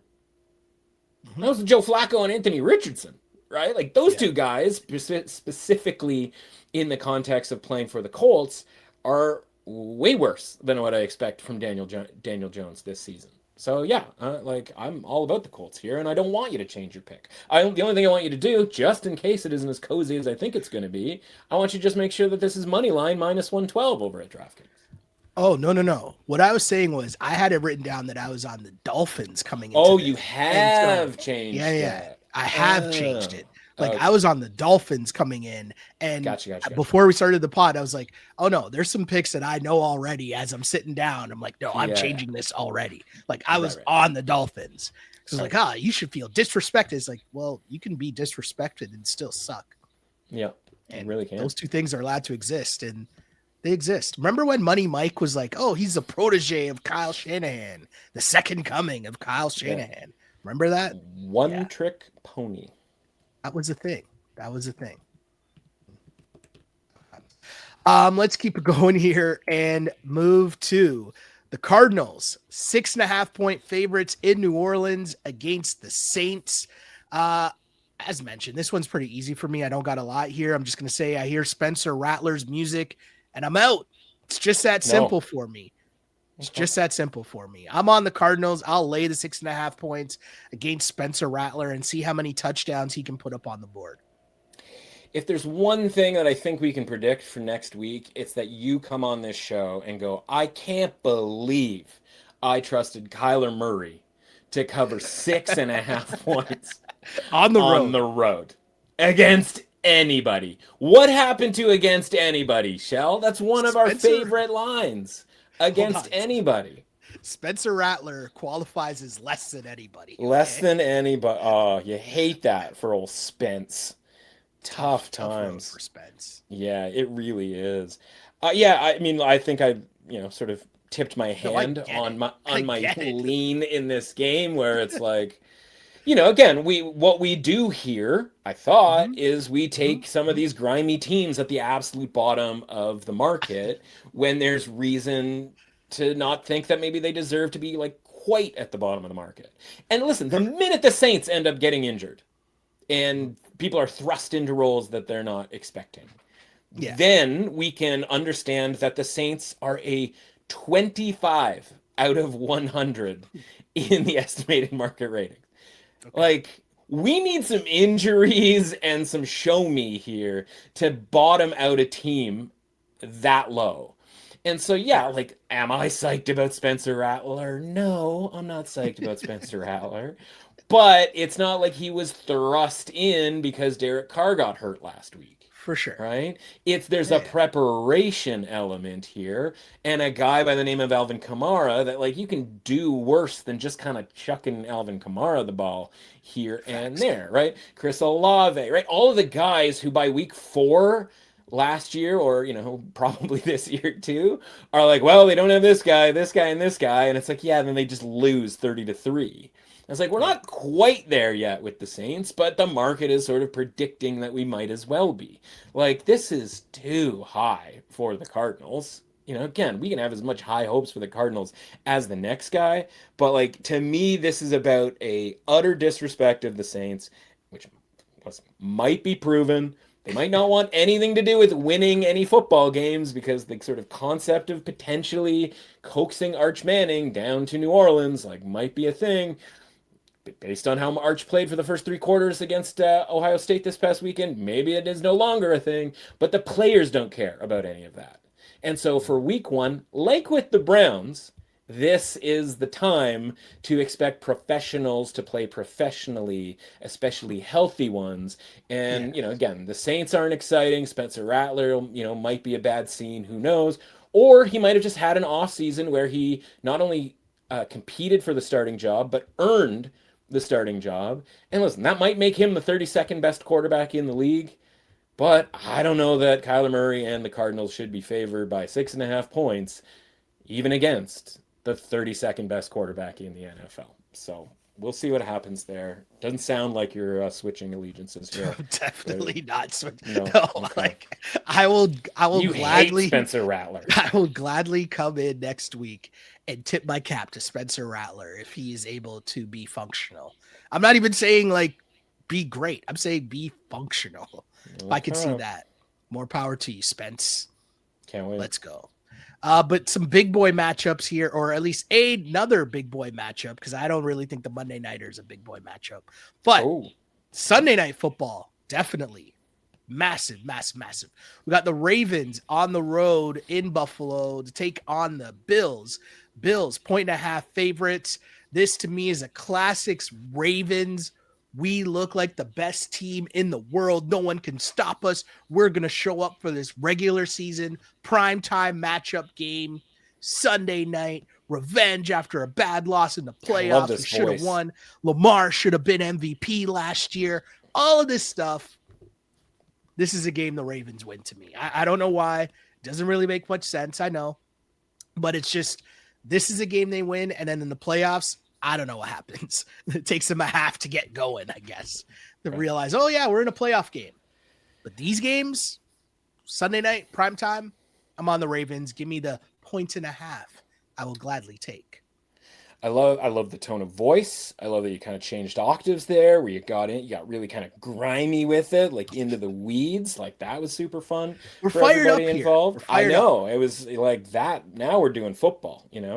Very similar situation to the last 2 games ago, right? Where it's really just a pick 'em. Buffalo -112 on the money line, -1.5 is -102. So you are paying a little bit of juice at the moment for that +1.5 with the Ravens, -118 at DraftKings. Yeah, I'm fine with it, right? Like, I believe I was on the Ravens last year in the snowy conditions against Buffalo. You want to use all the sort of trends or tropes or whatever, right? Lamar Jackson in prime time, all of that type of thing. You can do the revenge angle thing if you want to. Listen, like the Bills won the game. Yep. Lamar had a couple of uncharacteristic turnovers. The Bills went, I shouldn't say out of their way because they didn't go crazy this offseason as far as like revamping the defense. There are still some holes with the Bills defense. And you go back to that show that we would have done, I guess it would have been leading into the AFC Championship game, but just kind of talking about that matchup where the Bills went heavy to stop Derrick Henry and the Ravens kind of had to throw a little bit more. And then like their best run version was actually without Derrick Henry because they were able to hand the ball off to Justice Hill. And like the Ravens should have won that game beyond the fact that like Mark Andrews drops that was 2-point conversion, I believe, at the end of the game. And, so you can throw all that stuff together. I think the Ravens come out of that game last year and look at the tape, the hashtag tape, and just go, man, like, we kind of had it figured out. And we just didn't do it quick enough. And, again, maybe the conditions being, the Buffalo cold January business, like maybe that was part of it. Maybe that had something to do with Mark Andrews not catching that ball, all of that sort of thing. And so like the Buffalo home field deal is obviously, more prevalent the later of the season. And so like this is kind of the perfect time for the Ravens to get the Bills, in this. And last year, I believe it was last year, right, where they played in Baltimore. I believe it was on a Sunday night, and Baltimore like waxed them pretty good. Laid the whooping. Yeah. Yeah, and so I mean there was some personnel issues that Buffalo had some couple of guys out or whatever. So I don't think it's going to be a waxing, and certainly in No. Buffalo it's a different deal too. But yeah, this might be sort of a on a mission type game. Hey, like let's look at the tape here. There's a bunch of different ways that we can take advantage of this Bills defense that like we sort of were doing last year, but maybe not so much or not enough. And again, the turnovers were an absolute killer as well. Yeah, I mean I'm with you here, right? I like the road team here with Baltimore. And Lamar to put that sort of first foot forward in the sort of preseason MVP, Allen or Jackson, Allen or Jackson. Who knows if it ends up being either of those guys, but right, like that's where we're starting here with the last two MVPs on Sunday Night Football. Awesome game, no doubt. Awesome game for the first Sunday Night Football of the season. I alluded to my disdain for the Monday night matchup. I just think could have done better here, NFL. Harsh. Just saying, could have done better here. Okay. I'm not mad at it per se. Oh no, actually I'm lying. I am mad Seems. at it. Could have been better. Matchup. Vikings 1.5 road favorites in Chicago to take on the Bears. I will be on said Chicago Bears. This is, you got a new coach. Your man's Ben Johnson. How many plays have you worked in for Caleb? Caleb, it's time for you to show us. They said they revamped their O-line. We'll see. But mostly this pick of the Bears at home on Monday night as underdogs, slight underdogs, but underdogs, is mostly about J.J. McCarthy. I don't know what to make of J.J. McCarthy. And it's been a long time since we've seen J.J. McCarthy. And it's a long time without playing. And now you're going to jump in to the NFL, rookie QB, Monday Night Football in Chicago. No Addison. Justin Jefferson's a little bit banged up. None of that is good. None of that is good. Give me the Bears plus 1.5. Okay, I guess we're doing it. Like we are It's funny, like Caleb Williams is the sort of and the combination of Caleb Williams and Ben Johnson, right? In the double assumption bowl here, right? Like Oh yeah. how much of the Bears offense going to be improved? What do we have to believe in here? And it's like, well, at least we've seen Caleb Williams play, Mm-hmm. varying degrees of success. We've seen Ben Johnson coordinate an offense, really good success. Mm-hmm. We know Kevin O'Connell can coordinate an offense, but we just haven't seen it yet with J.J. McCarthy. And so the difference between last year, where we were on the whole Sam Darnold as a Viking thing, was that we're like, all right, we've seen Sam Darnold play in the NFL, and like at least we know what we're getting ourselves into. And at the time, we were getting in ourselves into a team that was like 10-1 to win the division, Mm-hmm. right? So from a pricing perspective, it was like, all right, I've seen Sam Darnold. Is it great? No, not very often, but like with a decent coordinator and a good offensive line, like it might work. And it certainly has a better chance of working than the 10-1 odds, right? That you're sort of Yeah. giving it. I think the McCarthy thing works long term. I think it was the only thing that the Vikings could do with regards to the Sam Darnold versus McCarthy thing. They were able to support the rest of the roster with the money they saved by not signing Sam Darnold and doing the whole rookie quarterback thing. So I think for over the course of the season, this is all very good. For one game going on the road on Monday night against a very excited Chicago at large, this is that same sort of tricky spot here for JJ McCarthy, right? Where it's like he plays a little, very little in the preseason. Again, this isn't a 4 or 5 year veteran that's been in multiple locker rooms and like traveled around and like, so on and so forth.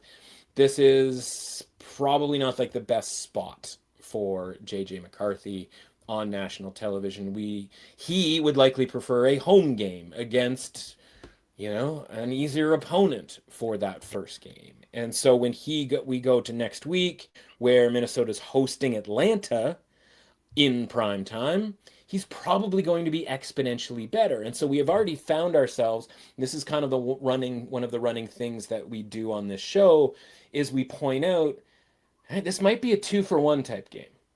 This might be JJ McCarthy doesn't look particularly good this week. And the line for next week's game, which is currently, I think, or at least in the look ahead markets, was like -5.5 at home against Okay. Atlanta next week. Yeah. Maybe that drops that for next week, and now we get some value on Minnesota next week, right? So it's one of these things. If Interesting. we're right about the Bears this week, we might find ourselves, depending on what happens, with another pick for next week. And if you can kind of work the season where you're kind of getting these 2-for-1s on concepts, Mm-hmm. it's one thing to have one concept and win one bet. It's another Yeah. to have a concept and win two bets, right? Like that's how you're going to get yourself to 56, 57% against the spread, which is, kind of all you can really ask for in betting NFL spreads. So that's the kind of look I've got here where it's like, yeah, I'll take a flyer here with the Bears based on the kind of spot, but it doesn't mean I'm like selling hard on the Vikings. It's more just like, would be cool to set up like a -3 next week, especially if the Falcons happen to win against the Buccaneers. Like that would be a nice little 3-for-1 type of a deal. I like where your head's at, my dude. I like where your head's at. And, if there are lessons that I learned from our week 1 edition of this podcast, it's that disrespect, you can be disrespected and still suck. And we're all about the vibes. That's right. Disrespected and can still suck. Yeah, we'll see. Yeah.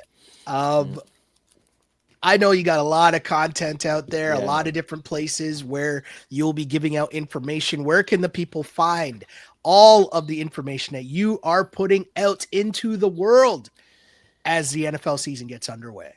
Yeah, I was kindly asked this summer to do a bunch of stuff for Yahoo Sports, and and now that we're through the sort of piecemeal, preseason future stuff over at the Windows Substack and over at Yahoo, what you can expect from on the Yahoo side is Monday Night Football betting previews, right? Side or total, basically a fundamental bet, couple of props, couple of anytime touchdowns. Well, they asked me to do the Thursday night opening one this week. We're not going to do Thursday night for them every week, but we will do Thursday night for the Substack every week. We're going to do the Friday night individual game preview, right? Brazil bonus type of a deal. So that's going to be free over at the Substack. And then Monday, again on Yahoo, free game preview for that Bears and Vikings games. So 3 free previews, 2 of them over on Yahoo, 1 over on the Substack. And then behind the paywall, you get the best bets and college stuff and player props for Sunday